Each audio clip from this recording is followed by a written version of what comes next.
இந்த அக்கு healing method அப்படிங்கிறது யாருக்கெல்லாம் சரியாகும், எந்த வயதினருக்கு சரியாகும் அப்படின்னு சொல்லிட்டு தொடர் கேள்விகள் இருக்கு. இந்த அக்கு ஹீலிங் அப்படிங்கிறது இயற்கையோட மருத்துவம். இயற்கையோட அப்படின்னா என்னடா இது பழைய பஞ்சாங்கமா இருக்கே அப்படின்லாம் நினைக்க வேண்டாம். நீங்க இன்னைக்கு நிறைய வீடியோஸ் பார்த்துட்டு இருப்பீங்க. சிபிஆர், ஒரு சின்ன சிட்டுக்குருவி வந்து இன்னொரு குருவிக்கு சிபிஆர் கொடுக்குறது, ஒரு குரங்கு வந்து இன்னொரு குரங்கு வந்து சிபிஆர் கொடுக்குறது, இதெல்லாம் நீங்க பார்த்து வந்திருப்பீங்க. இதே மாதிரி தான் மனித இனமும் வந்து தோன்றிய காலத்தில் இந்த மாதிரியான முறைகள் எல்லாமே நடைமுறையில் இருந்தது. அப்புறம் மருந்துகள் அப்படிங்கிறது ஒவ்வொரு இனத்துக்கு தகுந்த மாதிரி, இடத்துக்கு தகுந்த மாதிரி வடிவமைக்கப்பட்ட ஏற்பாடுகள் செய்யப்பட்டதுனால அதுக்கு முன்னாடி பாத்தீங்கன்னா உணவே மருந்து அப்படின்ற கொள்கையில இருந்தாங்க. அதுக்கப்புறம் மற்ற மருத்துவங்கள், இப்ப சித்தா ஆயுர்வேதிக் எப்படி இங்கெல்லாம் பிரபலமா இருக்கும், சித்தா ஆயுர்வேதிக், யுனானி, ஹோமியோபதி, அதே மாதிரி அலோபதி மருத்துவம் வந்து உட்புகுத்தப்பட்டது. எல்லா நாடுகள்லையும் பாத்தீங்கன்னா உட்புகுத்தப்படுத்த ஒரு மருத்துவம் அப்படின்னு சொல்லலாம்.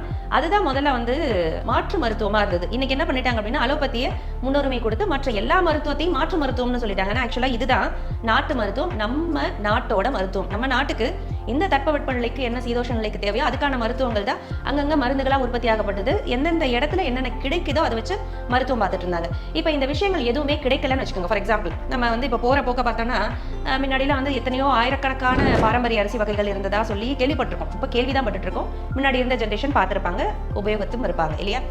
அப்ப இன்னைக்கு கேள்விப்பட்டு இருக்கோம். இந்த கேள்விப்படுதல் இப்போ நம்ம கிட்ட இருக்குது 170 வகைகள் அப்ராக்சிமேட்டா இல்லைங்களா?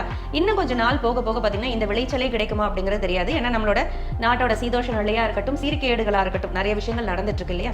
நடக்கிறதுனால எந்த உணவு எந்த நேரத்துல இல்லாமல் போகும், நில்க்கு வரும், ஜீரோக்கு வரும் அப்படிங்கிறது யாராலையுமே கணிக்க முடியாது. எந்த உணவுமே இல்லாம, எந்த மருந்துமே இல்லாம உடலை சீர்படுத்துவது எப்படி அப்படிங்கிற அந்த பேசிக்கை நம்ம புரிஞ்சுக்கிட்டோம் அப்படின்னாலே, பேசிக்கா கத்துக்கிட்டோம் அப்படின்னாலே சுயசார்பு வாழ்க்கை அப்படிங்கிற ஒரு சிஸ்டத்துக்குள்ள நம்மளால மூவ் ஆன் ஆயிடலாம். அப்ப இதுக்கு வயசு தேவையா அப்படின்னு பாத்தீங்கன்னா தேவையே கிடையாது. சாதாரணமா உங்க குழந்தைகளுக்கு பேச ஆரம்பிச்சுட்டாங்க அப்படின்னாலே அவங்களுக்கு இந்த முறைகளை கற்றுக் கொடுக்க ஆரம்பிக்கலாம். பேஸ். ரெண்டாவது, குழந்தை பிறக்கும் போதே இந்த முறைகளை தெரிஞ்சுதான் பிறக்குது. ஃபார் எக்ஸாம்பிள் நீங்க எடுத்தீங்கன்னா குழந்தைகள்கிட்ட காலையில கை குழந்தையா இருக்குன்னு வச்சுக்கோங்க. எந்திரிச்சோன்னா மணி 9 ஆயிடுச்சு, it's breakfast time, wake up, eat your breakfast அப்படின்னு சொல்லி தூக்கி கம்பல் பண்ணி பால் கொடுக்க முடியாது.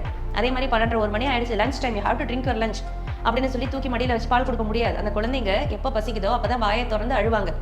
அப்ப உணவு சாப்பிட்டால், உணவு முறைகளை செய்துட்டா போதுமா, சரியாயிடுமா அப்படின்னு கேட்டா சரியாகும். யாருக்கு சரியாகும் அப்படின்னா மிகப்பெரிய செல்ஃப் கான்பிடன்ஸ் இருக்கணும். அதுக்கு மிகப்பெரிய செல்ஃப் கான்பிடன்ஸ் இருக்கணும், செல்ஃப் ட்ரஸ்ட் இருக்கணும், எதுக்குமே பயப்படாத ஒரு தன்மை இருக்கணும், இந்த உடலுக்கான புரிதல் இருக்கணும். இந்த நாணம் இருந்தது அப்படின்னா கண்டிப்பா தன்னால சீராகும். ஆனா இதுக்குமே ப்ராப்பரான கைடன்ஸ் வேணும் அப்படிங்கறத நம்ம இங்க புரிஞ்சுக்கணும்.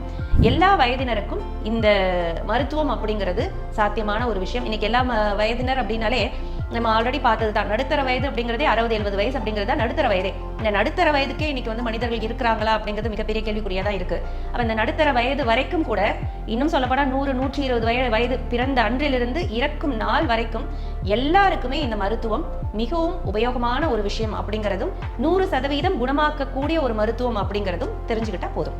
உங்கள் உடல் மற்றும் மனம் சார்ந்த எல்லா விதமான நோய்களிலிருந்தும் முற்றிலும் விடுதலை பெறுவதற்கு காஸ்மோ கிளாசிக்கல் அக்கு ஹீலிங் சென்டர்.